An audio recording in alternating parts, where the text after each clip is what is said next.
In an industry as competitive as tech, competition has never been more literal. Welcome to the wild, and often clumsy world of RoboCup. Garry Kasparov versus Deep Blue marked the beginning of the fierce competition between man and machine in games. But this time is machine versus machine. What started out as a competition between two universities is now an event of its own.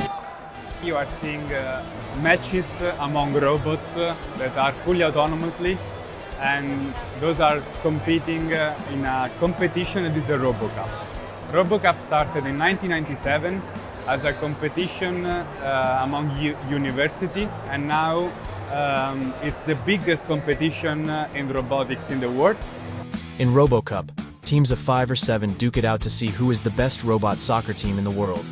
They can pass, intercept, shoot, and score just like you see in human soccer. And just as the FIFA World Cup turned into an intense competition between countries for human soccer, RoboCup has become something similar.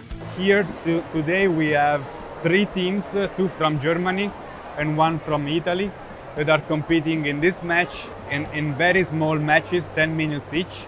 And we are just competing 5 against 5 and 7 against 7. So this is just to provide a little hint about this huge competition that is happening each year in the world. Putting 2 robot teams against each other in a sport as intricate as soccer was no easy task. There were a lot of hurdles that teams had to overcome. But with nearly 3 decades of experience in this unique sport, each respective team managed to put on an impressive show for the audience. So one match, one team is playing, and at the same time another team is playing its own game.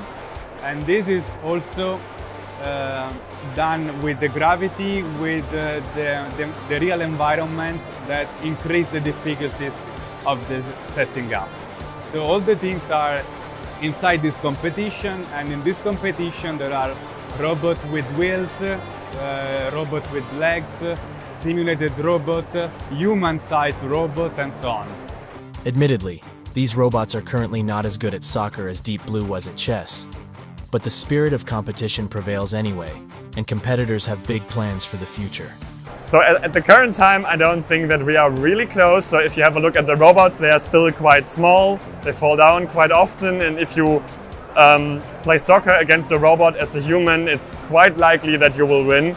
So I think the gap between human and robots is still very wide, but we are giving our best to reduce this gap. And I think there is a lot of work to do. It might be odd at first sight, but RoboCup is still an amazing spectacle for the world of robotics. With more developments in both robotics and AI, the sky's the limit for robot versus robot competition. The aim is to reach the 2050 with a match between human world champions, so FIFA world champions, and robots.